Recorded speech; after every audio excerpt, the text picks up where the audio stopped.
Je vais te montrer un super bon exercice de proba conditionnel pour t'entraîner pour ton DS. Un exercice avec plein de données dans l'énoncé et il faut que tu saches ranger toi-même les infos, sinon c'est vraiment difficile à pénétrer dans cet exo-là. Donc, on va faire une lecture ensemble. N'hésite pas à le lire de ton côté, tu mets pause sur la vidéo. Dans un club sportif regroupant 250 adhérents, on choisit un membre au hasard et on considère les événements suivants. F, l'adhérent est une femme. J, l'adhérent est un jeune. C, l'adhérent participe à des compétitions.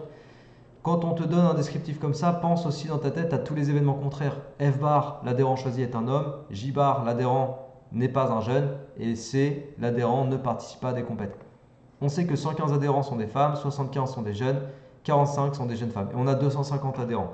Donc on va déjà commencer à prendre en note un petit peu les informations fournies. Donc 250 adhérents. Ensuite F, donc ça caractérise l'univers, oméga. F, on a 115 femmes. Donc en fait on a P de F qui est égal à 115 sur 250. Ça fait quoi ça? Ça fait 0,46. Tu vois, est-ce que je sais si j'en ai besoin ou pas après? Je ne sais pas. Mais en tout cas, ça me permettra, si j'ai besoin de cette valeur, ça me permettra de l'utiliser directement parce que je me suis préparé à la piocher dans ma caisse à outils. J'ai 75 jeunes, donc P de J, 75 sur 250, ça te fait 0,3. Et ensuite, 45 jeunes femmes. Jeunes femmes, c'est F inter J. Donc tu en as 45.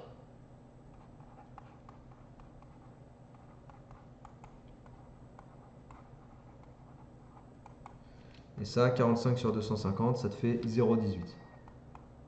Première question. Déterminer les probabilités P de F sachant J et P de F bar sachant J bar. La question posée comme ça me donne envie de faire un arbre. Ça me donne envie de faire un arbre où on regarderait en premier lieu si l'adhérent choisi est un jeune ou pas, donc J ou J bar. Et après, dans chaque cas possible, on regarderait si l'adhérent est une femme ou pas. P de J, on l'a calculé, ça fait 0,3. P de J bar, du coup, je peux le déduire puisque la somme des deux branches doit faire 1, donc là j'ai 0,7. 1 moins 0,3, ça fait 0,7. Et P de F sachant J, on me le demande. Alors P de F sachant J, tu as une formule pour ça. Parce que je connais l'intersection F inter J. P de F sachant J, c'est P de F inter J sur P de J. Bon, F inter J, je l'ai calculé juste au-dessus, c'est 0,18. Et puis P de J, on l'a calculé aussi au-dessus, c'est 0,3. Donc 0,18 sur 0,3, 0,6. P de F sachant J, il est égal à 0,6. Donc là, hop, ça me donne déjà la réponse. Une des réponses aux questions aux deux questions de la question 1, puisqu'il y en a deux en fait. On te demande F sachant J et P de F bar sachant J bar. Donc maintenant, je vais m'intéresser à P de F bar sachant J bar. Juste une chose, ça nous servira peut-être pas, mais puisque tu as P de F sachant J, tu peux déterminer l'autre branche là, qui fait 0,4. Voilà, F bar sachant J, c'est 0,4, sachant J, c'est 0,4. Donc maintenant, on te demande F bar sachant J bar. Comment je vais faire ça? Je vais essayer déjà de trouver P de F sachant J bar. Pourquoi? Parce que P de F, je le connais. On va prendre un petit peu de recul là pour mettre un peu les infos qu'on a trouvées. P de F, je le connais, je l'ai trouvé tout à l'heure, c'est 0,46. Avec les infos du début, P de F c'est 0,46, donc on l'a donné au début de l'exercice. Et on a une formule, la formule des probas totales, qui me permet d'écrire que P de F, c'est P de F bar inter J plus P de F inter J, pardon, plus P de F inter J bar. P de F inter J, je le connais. Là, regarde, P de F inter J, c'est 0,18. Et P de F, c'est 0,46. Donc écrivons P de F 0,46. P de F inter J, c'est 0,18. Et puis P de F inter J bar, bah, c'est P de J bar fois P de F, sachant J bar. Tu vois, dans ton arbre, c'est ce schéma-là. P de J bar fois P de F, sachant J bar. Donc, cette probabilité, je ne la connais pas. Par contre, je connais P de J bar qui fait 0,7.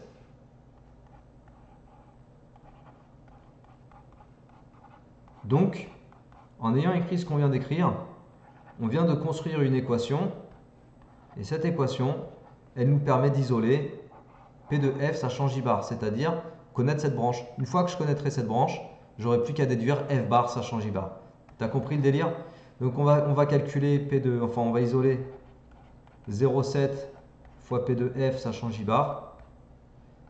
C'est 0,46 moins 0,18. Puis après tu divises par 0,7. Et tu obtiens P de F sachant J bar. Alors 0,46 moins 0,18 sur 0,7. Ça te fait 0,4. Et puisque P de F sachant J bar égale 0,4, donc puisque là je peux écrire 0,4 sur cette branche-là, je peux en déduire que F bar sachant J bar c'est 0,6 et c'est ma déduction, c'est la réponse à ma question 1. P de F bar sachant J bar c'est 0,6, c'est 1 moins 0,4. Ok. Allez, c'est bon pour la question 1.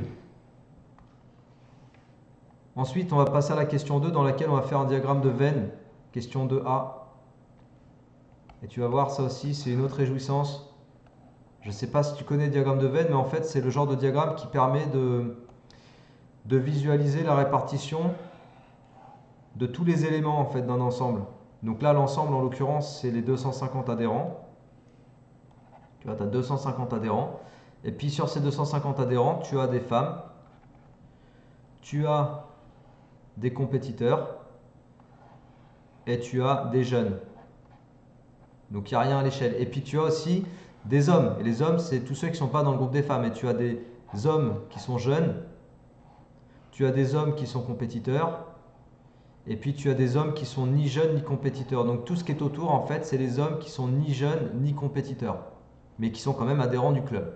Et donc avec les informations fournies, on va remplir toutes les cases, enfin toutes les parties là que tu vois dans les ensembles, avec les intersections et tout. Mais il faut remplir toutes ces intersections sans compter aucun élément en double. Alors comment on va faire? On va regarder ce qu'ils nous disent. Donc 100 hommes ne font pas de compétition. Est-ce que je peux remplir cette valeur-là? Les 100 hommes qui ne font pas de compétition, ils seraient à la fois ici et ici. Tu vois, parce que là, ces jeunes-là, ils sont ni des femmes, ni des compétiteurs. Mais du coup, je sais pas, je sais que la somme des deux là fait 100, mais je peux pas dire combien ici et combien là. Donc cette information, je peux pas m'en servir encore. En tout, 45 jeunes sont compétiteurs, dont 25 femmes. Alors les jeunes compétiteurs, je suis où? Je suis à l'intersection de la bulle J et C. L'intersection de J et C, c'est là. Et là, je sais que j'ai 45 membres ici. Et parmi ces 45 jeunes, j'en ai 25 qui sont des femmes. Ah bah attends, les femmes jeunes compétiteurs, c'est ici.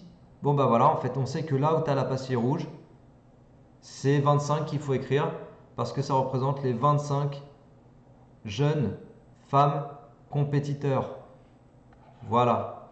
Le diagramme, il commence avec on commence le remplissage au centre, à l'intersection globale des trois ensembles. Et donc, si 45 jeunes sont compétiteurs dont 25 femmes, ça veut dire que la somme ici, là, elle doit être égale à 45. Donc, on a le complément là qui fait 20. Cool. On a déjà un début de remplissage. Parmi les femmes, il y a 50 compétiteurs. Parmi les femmes, il y a 50 compétiteurs. Est-ce qu'on n'avait pas le nombre de compétiteurs tout à l'heure? Non, on n'avait pas le nombre de compétiteurs. Donc parmi les femmes, il y a 50 compétiteurs. Donc parmi les femmes, l'ensemble des femmes, tu vois qu'il est ici. La partie de l'ensemble femmes qui correspond, enfin qui coupe l'ensemble compétiteur, c'est cette partie-là. Donc en fait, cette partie-là, c'est les femmes, le groupe des femmes, des compétiteurs parmi les femmes. Et je sais qu'ils sont au nombre de 50. Il y en a déjà 25 qui sont indiqués ici. Donc le complément pour faire 50, c'est 25. Donc je sais que là, je peux écrire 25. Et en fait, ces deux éléments-là, ces deux ensembles, pardon, ça représente le groupe des 50 compétiteurs parmi les femmes. Voilà, les 50 compétiteurs parmi les femmes dont il est question ici. Ok?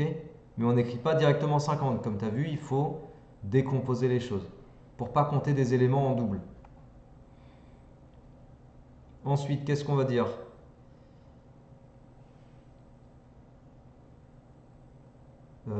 45 jeunes femmes. Donc je sais que j'ai 45 adhérents qui sont à l'intersection de l'ensemble J et de l'ensemble F.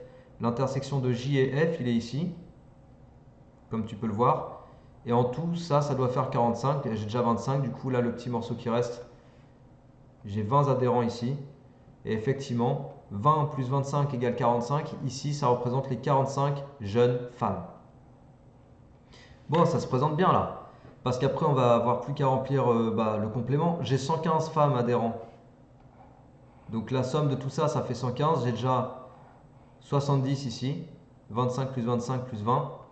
115 moins 70.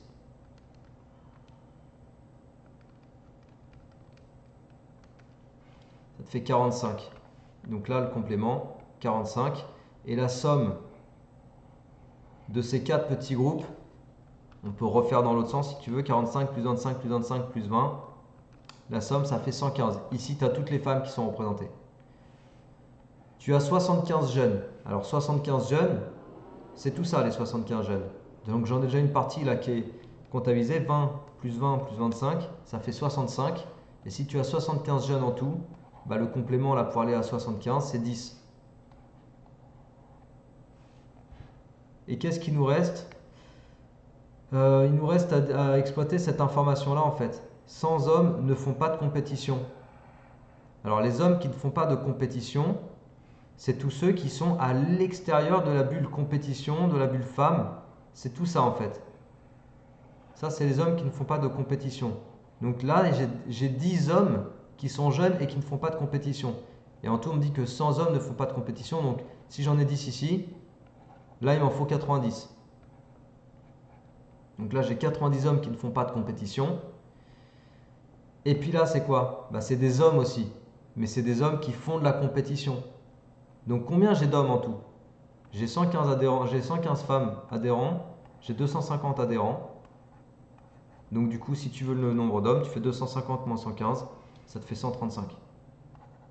Donc les hommes, c'est 135. Et les hommes, en fait, j'en ai déjà indiqué 90 ici, ils font partie des hommes. Ces 90 là, c'est des hommes puisqu'ils ne sont pas dans le groupe des femmes, tu vois. Les 10 aussi ici, c'est des hommes, ils ne sont pas dans le groupe des femmes. Ça, c'est les 90 hommes, les 100 hommes qui ne font pas de compétition. Donc les hommes compétiteurs, il m'en reste 35. Et normalement, si tu fais la somme de tout ce qu'on vient d'indiquer, tu devrais te retrouver avec 250. Attends, il y a un problème. 135. Ah oui, non, non, attends, ça peut pas faire 35. Là aussi, j'ai des hommes ici, là. J'ai des hommes. Là, j'ai été un peu vite au résultat. Là, ça, c'est les 20 qui sont ici, c'est aussi des hommes. Et c'est des jeunes hommes qui font de la compétition. Donc 90 plus 10 plus 20, ça représente des hommes déjà. Donc ça te fait quoi? Ça te fait 120. Et il me reste 15 pour aller à 135 parce que j'ai 135 hommes en tout. Donc là, normalement, j'ai 15.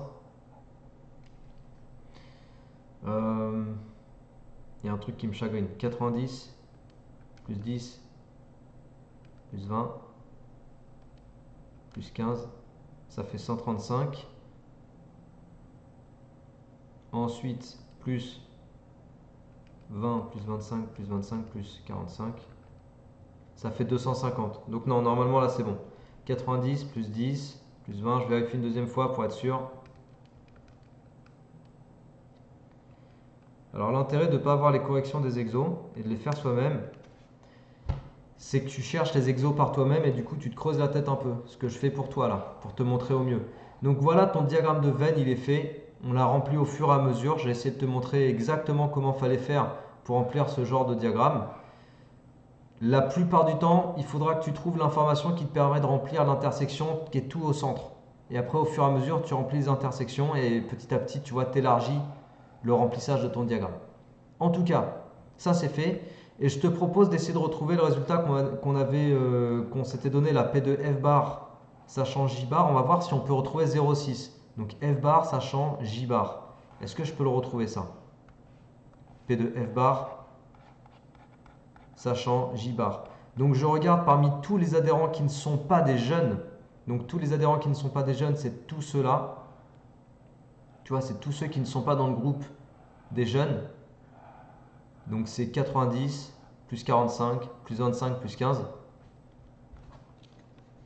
90 plus 45 plus 25 plus 15. Ok, j'ai pris tous les adhérents qui ne sont pas dans le groupe des jeunes. Ça fait 175. Et parmi ces 175, tu vois, parmi les 175 là, je regarde tous ceux qui ne sont pas des femmes. Donc tous ceux qui ne sont pas des femmes parmi tout cela, bah, c'est les 15 qui sont ici et les 90 qui sont ici. Tu vois, les 15 et les 90 là, c'est pas des femmes. Donc 105. 105 sur 175, est-ce que ça fait bien 0,6? J'espère. Oh yes, 0,6. T'as vu, on peut retrouver nos résultats en fait, mais avec le diagramme de Venn. Donc c'est une autre façon, un peu plus compliqué. Hein. C'était plus simple, limite plus simple avec la question 1. Allez, on va calculer du coup ce qu'il demande. Il demande la probabilité que le membre soit un homme, sachant que c'est un jeune compétiteur. Alors, pour la question B, on cherche P de F bar, donc probabilité que ce soit un homme, sachant que c'est un jeune compétiteur. Donc dans le diagramme, les jeunes compétiteurs, le groupe des jeunes compétiteurs, c'est où? C'est ce groupe-là. Les jeunes compétiteurs, c'est tout cela. Donc là, tu as les jeunes compétiteurs. Tu en as 45 en fait qui sont jeunes compétiteurs.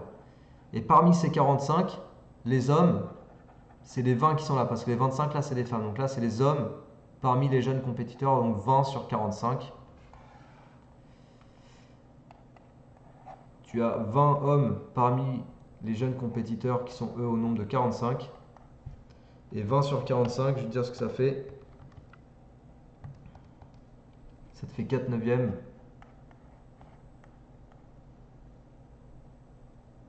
Euh, 0,44 environ. Ok. Donc P de F bar, sachant qu'on est parmi les jeunes compétiteurs, c'est 20 sur 45, 4 neuvièmes, environ 0,44. Question C, quelle est la probabilité que le membre soit un homme, sachant que c'est un compétiteur? Donc F bar, sachant C. Alors, je vais noter. On cherche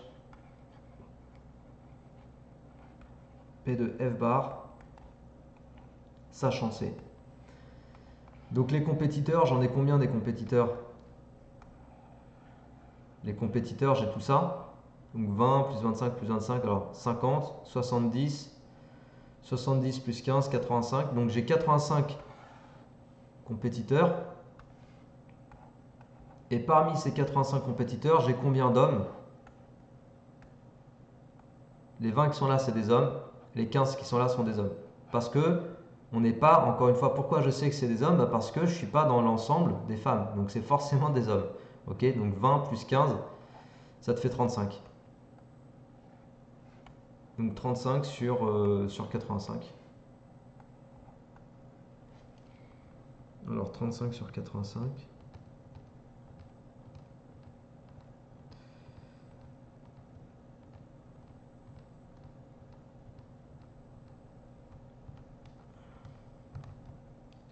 Ça fait 0,41 environ. Alors 7/17e en fraction. Environ 0,41. Voilà, ça c'est P de F bar, sachant C pour la question, la dernière question. Ok? Allez, c'est tout pour cet exercice.